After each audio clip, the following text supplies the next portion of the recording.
I remember the exact moment my life split into two halves, the before and the after. I was standing in the parking lot of a Walgreens in Columbus, Ohio, a paper bag of cough syrup and vitamin C packets dangling from my fingers because my youngest had a cold, and I was trying to be the kind of mother who handles things. My phone buzzed. The caller ID said Westbrook Academy, and something in my chest tightened before I even answered. I'd been a mother for 16 years by then. 16 years of knowing before you know. I picked up, and the woman on the other end, the school secretary, a woman named Donna, who always smelled like peach hand lotion and talked like she was reading from a script, said the words that I will hear in my sleep for the rest of my life. Mrs. Calloway, there's been an incident involving Lily. We'd like you to come in as soon as possible. She did not say what kind of incident. She said, as soon as possible instead of right now or emergency, as if the careful softening of language could protect me from what I was about to walk into. It couldn't. Nothing could have prepared me. Because when I walked through the doors of Westbrook Academy 22 minutes later, I found my daughter sitting in the main office hallway, wearing a hoodie she hadn't been wearing when I dropped her off that morning, the hood pulled so tight around her face that only the center of it was visible. She wouldn't look at me. She wouldn't move. She just sat with her arms wrapped around her own rib cage like she was trying to hold herself together, and I knew, the way every mother knows, that something had been taken from her. What I didn't know yet was how many people had watched it happen. And how many of those people were sitting in offices with titles on their doors, already deciding how to make it go away. I knelt down in front of her. Right there on the linoleum floor of the main office hallway, with Donna watching from behind the reception desk and a motivational poster about reaching your potential hanging crooked on the wall behind her. I reached up and gently, slowly, pulled the hood back. And what I saw made my breath leave my body so completely that for a moment I thought I might not get it back. Lily's hair was gone. Not thinned. Not cut short in some rough way. Gone. Shaved. Patches of it, dragged unevenly across the back and sides of her head, the kind of cuts made by someone who was laughing while they did it, who was in a hurry because they knew it was wrong, who wanted the humiliation more than the hair. My daughter's dark brown hair, the hair I had braided every single morning from the time she was 3 years old until she was 11 and decided she wanted to do it herself, was gone. And in its place were jagged, brutal lines of exposed scalp. I didn't scream. I want you to understand that. I didn't scream because Lily was watching my face to see how bad it was, and I knew that however I responded in that moment would either be her anchor or her undoing. So I said, very quietly, "Baby, I'm here." And I held her for a long time. It wasn't until I stood up and walked toward Donna's desk that I let my voice go flat in the way it goes when I am past fear and operating on something closer to steel. "I want to speak to the principal," I said. "Right now." Donna's peach lotion hands fluttered over the phone. "He's with the families of the other students involved." "Right now," I said again. And something in my face made her pick up the phone. Principal Gerald Marsh was a man who had clearly spent years perfecting the art of looking concerned while doing nothing. He had a big oak desk, a framed photo of himself shaking hands with the mayor of Columbus, and the kind of careful, processed voice that made everything he said sound like a policy statement. He also had, sitting beside him in matching polo shirts and crossed arms, two sets of parents I had never met before. The Hendersons and the Patricks. The boys who had done this, Tyler Henderson, Connor Patrick, and a third boy named Bryce Duvall whose parents, I was told, were unavailable, had already been sent home. Their parents had already been called. And I was being invited into a meeting that, I would later understand, had already been decided before I arrived. Gerald Marsh told me the incident had been investigated. He told me it was a prank that got out of hand. He slid a piece of paper across the desk, a typed statement, clearly drafted by someone who understood liability, that described what had happened as inappropriate horseplay in the locker room area. Sandra Henderson, Tyler's mother, reached over and put her hand on mine. "These are good boys," she said. "They made a mistake." I looked down at her hand on mine. Then I looked at her. And I said, very carefully, "They filmed it." The room went very quiet. Because that was the part they hadn't accounted for. The part they were hoping I didn't know yet. But I'd seen it, only for a second, on Lily's phone, which she'd shoved at me in the hallway before the meeting started, her hands shaking. A clip, 7 seconds long, already shared to a private group chat. Tyler Henderson, laughing. Connor Patrick holding the clippers. Bryce Duval, pointing the camera. And my daughter, on her knees, frozen the way prey animals freeze when they know there's no way out. That clip, I said, looking at Gerald Marsh, is distribution of a recording made without consent. In Ohio, that is a criminal offense. Gerald Marsh adjusted his tie. Sandra Henderson removed her hand from mine. And I thought, they already talked to a lawyer. They already made their plan. They just didn't make one for me. I need to tell you something about myself that I don't talk about often because it's not the part of my identity I lead with. Before I was Lily Calloway's mother, before I was a resident of Columbus, Ohio, before I was the woman who coaches youth soccer on Saturdays and makes her own granola and drives a sensible Honda CR-V, I spent 11 years working as an investigative paralegal for a civil rights firm in Washington, D.C. I built cases. I gathered evidence. I understood the architecture of how institutions protect themselves and how that protection eventually fractures under sustained, documented, strategic pressure.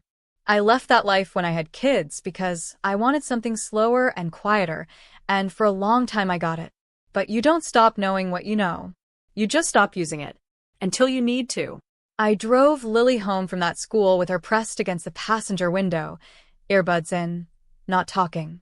I made her tomato soup, her comfort food since she was 4, and I sat across from her at the kitchen table in our house in the Clintonville neighborhood, and I said, I need to know everything. Not the parts you think will upset me. Everything. She told me. And what she told me was worse than what I had already seen. The boys had been doing it for weeks, smaller things at first. Notes. Whispers. Cornering her between classes. Things she hadn't told me because she was 16 and she wanted to handle it herself, and she was afraid that if she said something, they would make it worse. She'd complained twice to her homeroom teacher, a man named Mr. Fenton, who had told her to try not to engage. She'd mentioned it to the guidance counselor, a woman named Patricia Sweeney, who had logged it in the system as social conflict and sent her back to class. There was a paper trail. Not a useful one. The kind that had been carefully written to document that action had been taken without documenting what had been said, or by whom, or what the escalation pattern looked like. The kind of trail designed to protect the institution, not the student. I picked up my laptop that night. I opened the new document.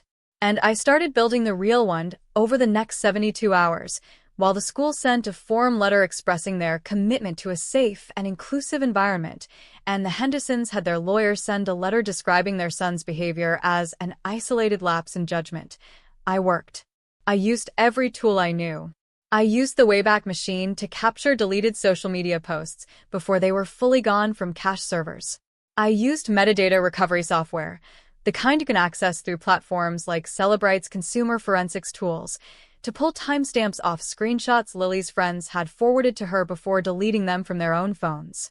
I contacted 5 other students, all of them friends of Lily's or witnesses in adjacent hallways, and I took formal written statements from 3 of them whose parents agreed to allow it. I reviewed Ohio Revised Code 2917.21, which covers telecommunications harassment, and ORC 2903.211, which covers menacing by stalking, because the escalating pattern of behavior Lily had described wasn't just a single prank. It was a campaign. I found, through a parent in a school booster club Facebook group who messaged me privately after hearing what had happened, that there had been 2 prior complaints against Tyler Henderson at Westbrook Academy, one the previous year from a girl named Madison Torres, and one from a freshman boy the year before that. Both had been filed. Neither had resulted in formal discipline.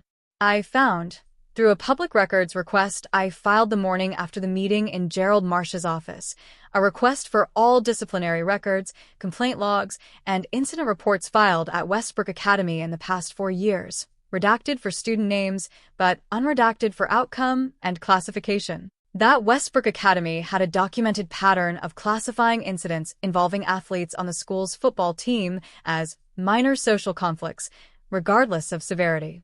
Tyler Henderson was the starting wide receiver. Connor Patrick was the backup quarterback. Bryce Duvall's father, James Duvall, was on the school board. I printed everything and stacked it on my kitchen table. Then I called a friend in Columbus who worked at the local affiliate of a regional news network. I did not call the police. Not yet. Because I had also found something about the police. His name was Captain Robert Kearney. He was the commanding officer of the district precinct that covered Westbrook Academy's zip code. He had a daughter who graduated from Westbrook 2 years earlier. He was a featured guest speaker at the Westbrook Athletic Booster Gala the previous spring, a fact documented in the school newsletter I found in a cached version of the school's website archive. And he was the one who had signed off on the initial report when I called the Columbus Police Department the day after the incident to file a complaint about the video. The report had been assigned to an officer named Davis, a young guy, clearly newer to the precinct, who came to my house, looked at the video clip on my phone, took notes in a spiral notebook, and said he'd look into it. He had been professional. He had seemed genuinely troubled by what he saw. But his report, when I finally obtained a copy of it through a public records request 48 hours later, had been reclassified from criminal telecommunications harassment to juvenile civil matter by someone higher up the chain. Someone who wasn't Officer Davis. I sat with that for a long time. I want to be clear about what I felt in that moment because I think it matters. I wasn't surprised. I was something colder than surprised. I had spent 11 years watching institutions protect themselves, and I knew exactly what I was looking at. I was looking at a system that had decided, before I even walked through any of its doors, that my daughter was a manageable problem and the people who hurt her were worth protecting. The question was not whether I was angry. I was. The question was what I was going to do with it. And I had already started to figure that out. If you're listening right now, help me prove something wrong. My mother said I wouldn't even reach 1,000 subscribers, but I believe stories like this deserve to be heard. Help me show her that these tales matter. Please subscribe to Olive Revenge Stories, and let's keep breathing life into stories that were never meant to stay silent. Now, let's continue. Did I need to tell you about my daughter during this time? Because she is the reason any of this matters, and because it would be easy to talk about strategy and evidence and institutional failure without remembering that at the center of all of it was a 16-year-old girl who could not look in the mirror. She wore hats to the grocery store, a navy blue Ohio State cap that she pulled down to her ears even when we were just running in for milk. She stopped using the bathroom at school, holding it through a 7-hour school day, because the girls' bathroom was where she'd been most cornered, where the whisper campaigns had lived, and she couldn't make herself stand in there anymore. She had been a B-plus student with a genuine love of AP Environmental Science and a talent for drawing architectural floor plans in her free time. She wanted to study urban planning someday, had a whole folder on her laptop full of redesigned Columbus neighborhoods with better public transit and more green space. And in the 2 weeks after the incident, she didn't open that folder once. She slept a lot. She ate, but only things that required no preparation: granola bars, sliced apples, the protein shakes she'd started ordering off Amazon when she got into running 2 years ago. I got her an appointment with a therapist, a woman named Dr. Yvonne Cole, who worked out of a practice in Bexley that specialized in adolescent trauma. Dr. Cole used an approach called cognitive processing therapy, a structured, evidence-based treatment developed originally for PTSD in veterans, later adapted for assault survivors. It's used extensively now by organizations like the VA and endorsed by the American Psychological Association. Lily went twice a week. She didn't talk much about what happened in those sessions, but she started sleeping through the night again around week 3, and that felt like something. What I noticed, though, the thing that stayed with me, was the way she'd started watching me. Every time I came home from an errand, every time I got off a phone call, every time I was typing at my laptop at the kitchen table, she'd look at me with this particular expression. Not hope, exactly. More like the question that comes before hope. Like she wanted to believe something was happening but was afraid to ask in case the answer was no. I made her a promise the second week. I sat down next to her on the couch, and I said, I need you to know that I am not letting this go. I am not going to accept that this is just what happens. I am working on it every day, and I will not stop until something changes. She nodded. She looked back at her phone. But that night she left her bedroom door open for the first time in 2 weeks. I took that as an answer, Westbrook Academy's school board held its quarterly public meeting on a Tuesday evening in the cafeteria of the school's main building, and I arrived 18 minutes early with a manila folder, a USB drive, and my friend Rachel, a woman I'd met at a Columbus Women in Leadership networking event 3 years earlier, who happened to be a licensed attorney specializing in Title IX and educational equity law. I had asked Rachel to come not as my lawyer, not yet, but as a witness. Someone who could look at what was about to happen and tell me whether I was reading it accurately.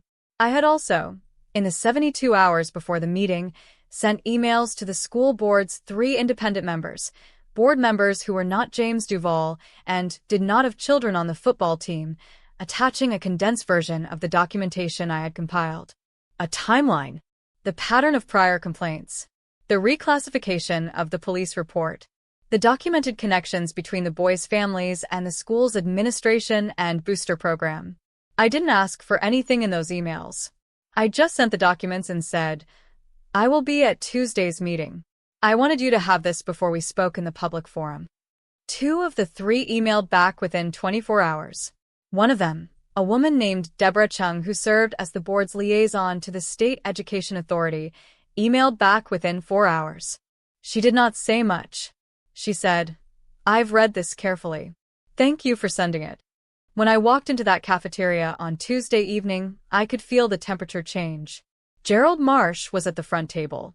James Duval was beside him, his jaw set in the particular way of men who are used to being in control of rooms. 3 of Tyler Henderson's teammates were in the back rows, wearing their varsity jackets like uniforms. And sitting apart from all of them, near the side wall, were Deborah Chung and the 2 other independent board members, in a cluster that looked less like coincidence and more like arrangement. I sat in the 3rd row. Rachel sat beside me with a notepad. And when the public comment portion opened, I stood up and I said, clearly and without any trembling in my voice, "My name is Diana Calloway. My daughter is a student at this school, and I'd like to speak about something I believe this board needs to address on the record." I spoke for 9 minutes.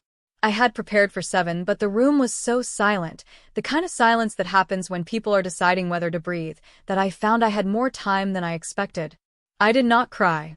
I want to be clear about that, because I think people expect women to cry in these moments, and I think that expectation is part of how these institutions manage us. They wait for the emotion to discredit the argument.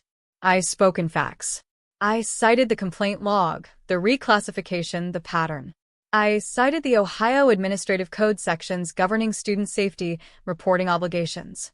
I mentioned, carefully, without naming him, but in a way that everyone in the room understood, the connection between Westbrook's athletic program and the district police precinct captain.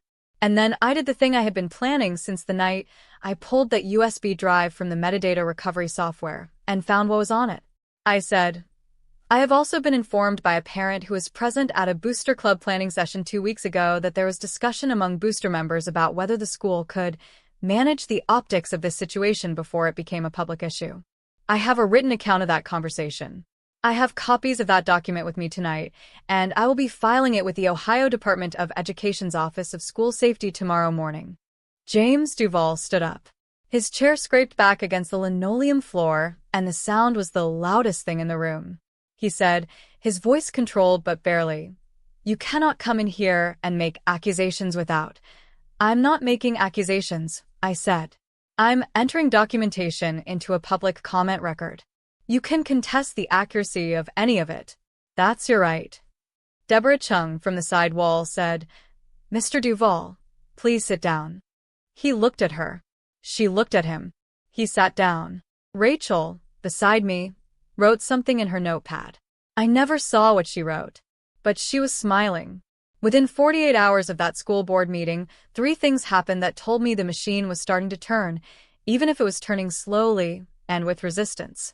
First, I received a call from a representative of the Ohio Department of Education's Office of School Safety, confirming receipt of my filing and informing me that an initial review had been opened. Second, a journalist from a Columbus-based digital news outlet, one I had reached out to 10 days earlier, but who had been cautious about running anything without more documentation, published a piece.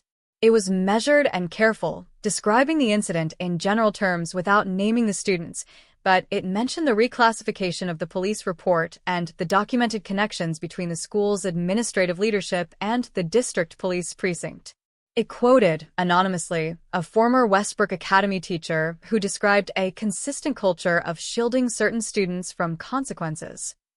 Third, Officer Davis, the young officer who had taken my initial report, called my cell phone from what appeared to be a personal number, and when I answered, he said quietly, "Mrs. Calloway, I want you to know that I submitted my original report with the correct classification. I don't know who changed it, but it wasn't me. I just wanted to say that." He hung up before I could respond. I stood in my kitchen for a long time after that call. Outside, Columbus was just doing what Columbus does in October. The maples turning, the Buckeye flags going up on porches, the air smelling like leaves and distant bonfires. It was a beautiful, ordinary day, and underneath it, very quietly, the protection system was beginning to crack. Lily was upstairs. I could hear her moving around her room. I heard her open the window. She always opened her bedroom window when she started feeling like herself again, a habit since she was small. I didn't say anything. I just stood in the kitchen and listened to the sound of her window opening, and I thought, good. Something is moving. Rachel called me on a Thursday morning and said, "Diana, it's time to formalize this." I had known this moment was coming. I had been building toward it deliberately, gathering the documentation, establishing the public record, filing with the state, letting the journalism do what journalism does. Because I wanted, when we walked into a legal process, to walk in with a file so thick and so organized that the other side would understand immediately that this was not a grievance. This was a case.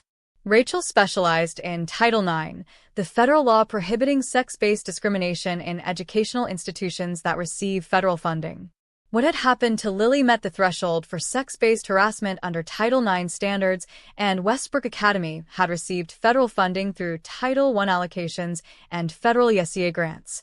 Rachel also contacted a colleague who specialized in Section 1983 civil rights claims, actions that can be brought against government entities, including police departments, for the deprivation of civil rights under color of law. The reclassification of the police report, the deliberate downgrading of a criminal complaint by a supervising officer with documented ties to the school, potentially met that threshold. We met in Rachel's office in downtown Columbus, in a building on High Street 3 blocks from the Ohio State House, and we spread my documentation across her conference table. Her paralegal, a young woman named Simone who moved through paper like she was reading music, organized it into 4 categories: the incident itself, the institutional response pattern, the police reclassification chain, and the retaliatory contact, because by then, there had been retaliatory contact. 2 weeks after the school board meeting, a car had driven slowly past my house at 11 p.m., and someone had thrown a glass bottle at my front porch. I had a Ring doorbell camera. I had the footage. I had the timestamp. It was on its own, nothing. In the context of everything else, it was evidence. "Here's what I want you to understand," Rachel said, setting down her pen and looking at me.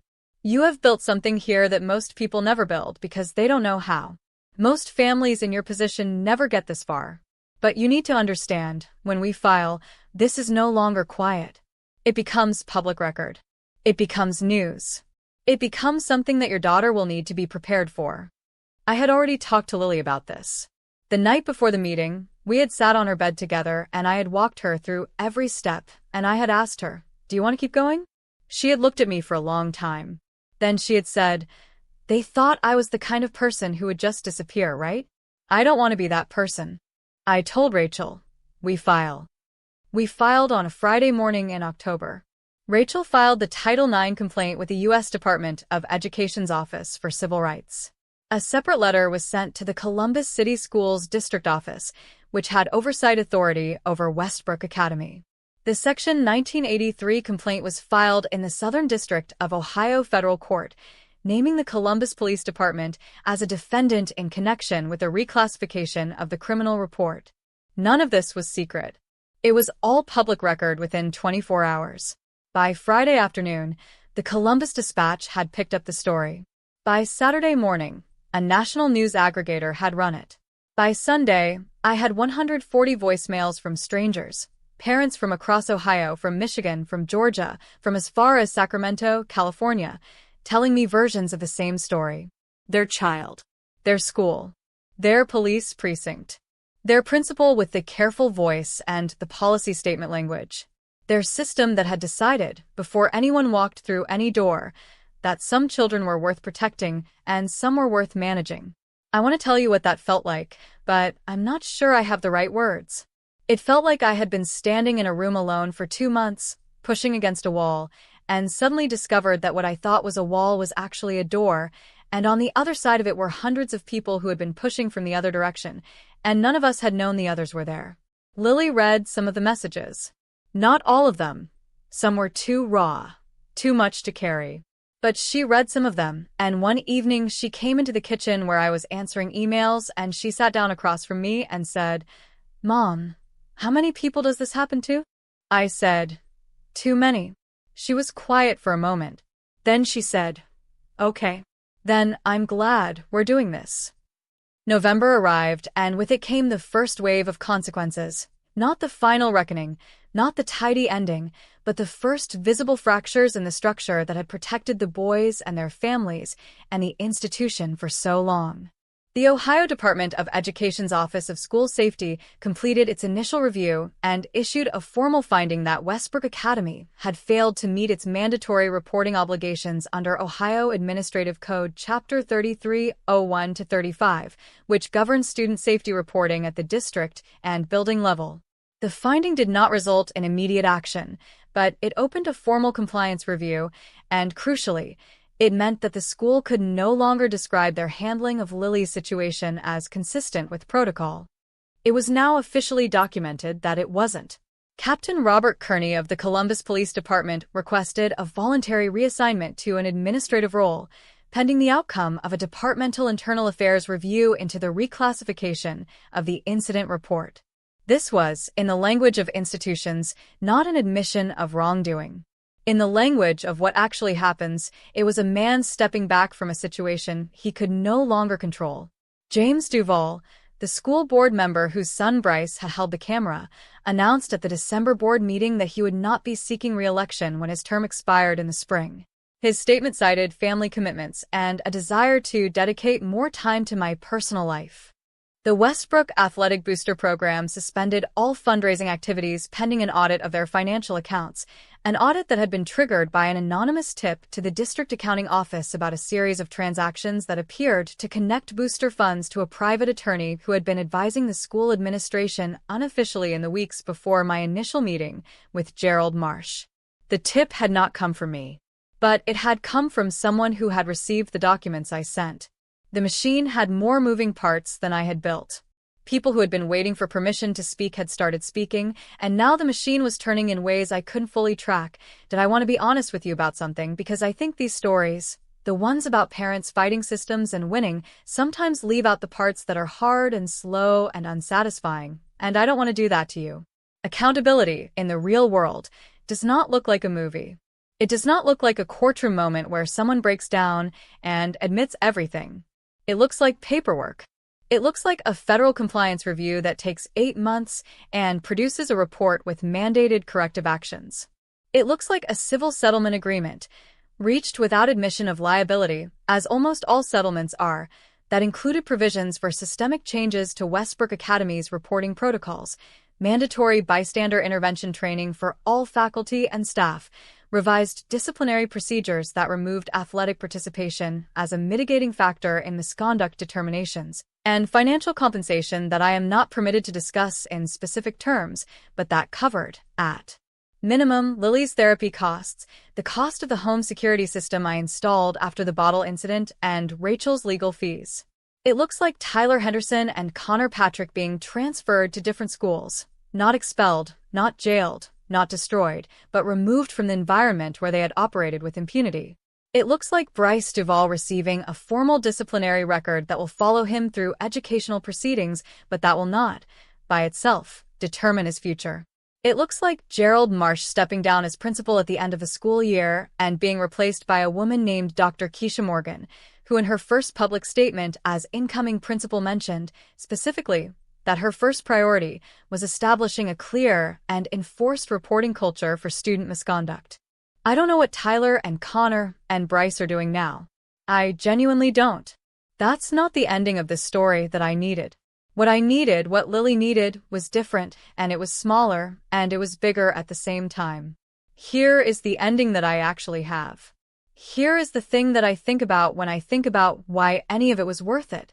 6 months after the incident, Lily came home from Dr. Cole's office on a Tuesday afternoon, and she went upstairs, and she was up there for about 40 minutes, and when she came back downstairs, I almost dropped the glass I was holding. She had gone to the mirror, the bathroom mirror she had been avoiding for months, and she had taken a pair of scissors, and she had cut what remained of her unevenly shaved and growing back hair into something deliberate. A real cut.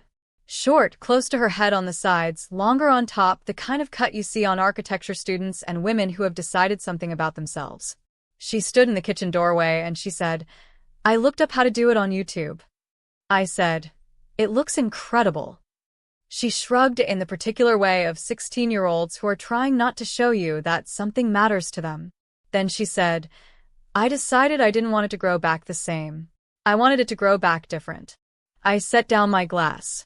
I looked at my daughter, at this person who had been knocked down by something that should never have happened and had gotten back up, not in spite of what she'd been through, but with it somehow incorporated into who she was. Now. I thought about all the mornings I had braided her hair when she was small. I thought about the night I'd found her in that hallway with the hood pulled tight. I thought about Gerald Marsh's careful voice and James Duval's jaw, and the bottle on my front porch, and the folder of documentation on my kitchen table, and the 140 voicemails from strangers who had been pushing on the other side of the door. And I thought, we did this. Not cleanly. Not without cost. But we did this. She went to her room. I heard the window open. And outside, in Columbus, it was spring. I've thought a lot since all of this about what makes these systems work. The ones that protect the wrong people, that reclassify and minimize and manage, that rely on parents not knowing what they know or not having the time or the stamina or the resources to push back. I think the machinery of institutional protection runs on several fuels. It runs on isolation. The belief that what happened to your child is unusual, specific to your situation, not part of a pattern. It runs on exhaustion. The calculation that fighting will cost more than surrendering, that the legal fees and the emotional labor and the social consequences will eventually outpace the returns. It runs on shame, the deeply embedded social instinct that says if you make too much noise, you're the problem, you're the difficult one, you're the parent who can't let things go. And it runs on information asymmetry, the gap between what institutions know about how to protect themselves and what most families know about how to hold institutions accountable. I had, by luck and by history, tools to close that information gap. Most families don't. That's not an accident. It's a feature. What I want anyone listening to this to take away, particularly if you're sitting somewhere right now feeling like your child is in a system that has already decided what it's going to do, is this. The most powerful thing you can do is document everything, file everything, and refuse to let the system's timeline become your timeline. Request public records. Know your state's administrative code. Find a Title IX coordinator. Every school that receives federal funding is required to have one, and their name and contact information must be publicly available. Use the tools that exist. They were built because these situations happen more than anyone admits, and the people who built them knew that. You are not the first. You will not be the last. But you are here. And that matters. After the story became public, I received a message from a woman named Carolyn, who lived in Tallahassee, Florida. She had a daughter who had experienced something similar at her school 3 years earlier, before I'd ever heard of any of this. She'd gone to the principal. She'd gone to the police. She'd been told it was a teenage drama situation, the exact phrase, which is apparently standard language in some kind of invisible handbook, and she had eventually, exhausted and isolated, stopped pushing. Her daughter was in college now. A different person, she said, than she would have been. Not destroyed, her daughter was strong, was thriving, was studying pre-med at Florida State University, and wanted to specialize in adolescent psychiatry. But changed. And Carolyn said, "I wish I had known what you knew. I wish someone had told me the tools existed. I spent 3 years thinking I had failed her because I couldn't find the right door. I didn't know I was looking for a door that had been locked from the inside. I read that message several times. I shared it with Rachel. I thought about the distinction between a door that doesn't exist and a door that has been locked from the inside, and I thought about what it means to know the difference. Because that's really what this story is about, isn't it? Not about me specifically. Not about Columbus, Ohio, specifically. Not even about Westbrook Academy or Gerald Marsh or the police precinct or the Booster Club. It's about the fact that across this country, in Sacramento and Tallahassee and Columbus and small towns in Alabama and cities in Michigan and suburbs in Texas, there are doors that have been locked from the inside. And there are parents on the outside of those doors who have been told the doors don't exist. And every single time someone documents, files, pushes, and holds the line, they are not just opening one door. They are changing the odds for the person who comes after them and who is standing in front of that same wall and thinking, is this a wall? Or is it a door? It is a door. It is always a door. You just need the right tools, and you need to know you're not alone. Lily is a senior now. She is applying to urban planning programs, Ohio State, University of Michigan, Carnegie Mellon. She still has the short haircut, though it has evolved over the months into something that looks increasingly intentional and increasingly hers. She started a peer support group at her school, the new one, Westbrook Academy under Dr. Morgan's leadership, called the Open Door Project. The name was her idea. She runs it on Thursday afternoons in the main media room, and about 14 students come regularly, and the school has allocated a small budget for materials, and Dr. Cole has agreed to consult on the group's approach on a pro bono basis for the first year. Lily doesn't talk much about what started it. When new students ask her about the group, she says it's for people who feel like there's no one who will listen. When adults ask her about it, she says it's a safety net. When I asked her once, late on a Sunday evening when we were cleaning up the kitchen and the dishes were drying and the house was quiet in the particular way it gets on winter nights in Columbus, what she wanted people to understand about what she'd been through, she thought about it for a long time. Then she said, I think I want them to know that the worst part wasn't what they did to my hair. The worst part was the way everyone kept acting like it wasn't that bad. Like I was being dramatic. Like I should just get over it. And I think the thing that helped me most was that you never acted like that. You acted like it was exactly as bad as it was. And that made me feel like I wasn't crazy. And if I wasn't crazy, then I could fight back. I didn't say anything. I put the last bowl in the cabinet. Outside, Columbus was doing its winter thing, cold and flat-lit and honest. And I thought, yes, that is exactly it. That is the whole thing, right there in her words. You act like it is exactly as bad as it is. And then you find the door. I want to zoom out for a moment because this story didn't happen in a vacuum, and I think it would be dishonest to tell it as if it did. Westbrook Academy is not a uniquely corrupt institution. Gerald Marsh is not a uniquely bad man. Captain Robert Kearney is not a monster. What they are, what all of them are, is participants in a culture that has, over decades, built structures of plausible deniability and diffused accountability that allow harm to persist without any single person having to own it. No one at Westbrook Academy decided, explicitly, we are going to allow boys to harm girls and cover it up. What they decided, each in their small individual sphere of influence, was, I don't want this to be my problem. And when enough people in enough spheres make that same decision, the effect is identical to a decision that was never made, a policy that was never written, a conversation that never happened in any room. This is how systems protect themselves without ever having to admit that's what they're doing.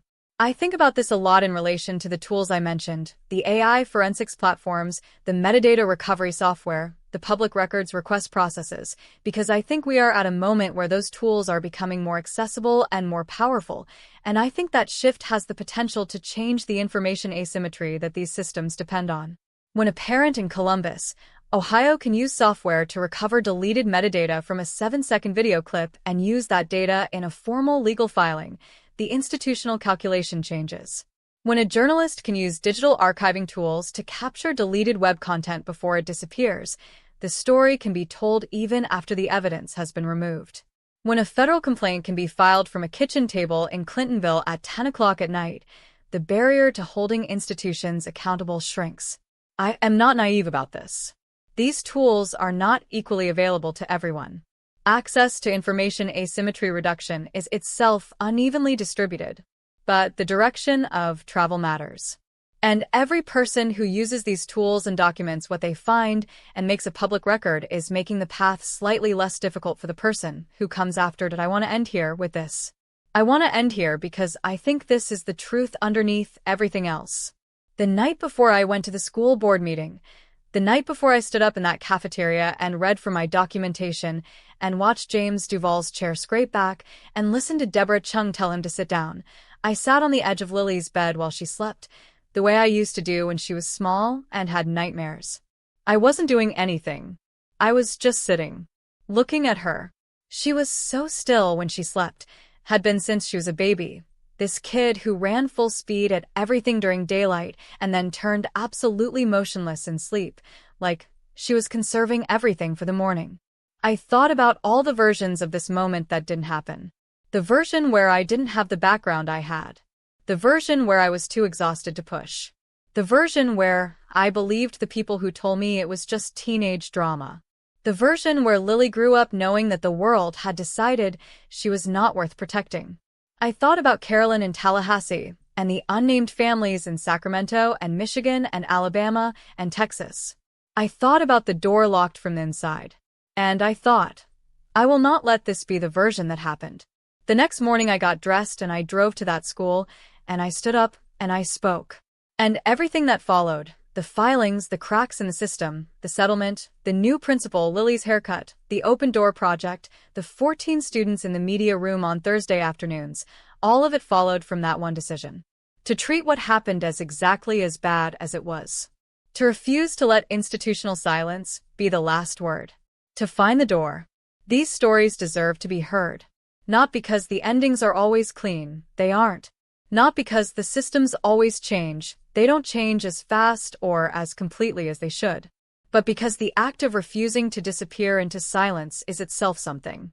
Because the act of building the record, making the public statement, filing the complaint, holding the line, these acts change the odds. Not just for your child. For the child whose name you will never know, who is standing in a hallway somewhere right now with a hood pulled tight, waiting to find out whether the adults in her life are going to act like it's exactly as bad as it is. It is. It always is. Find the door.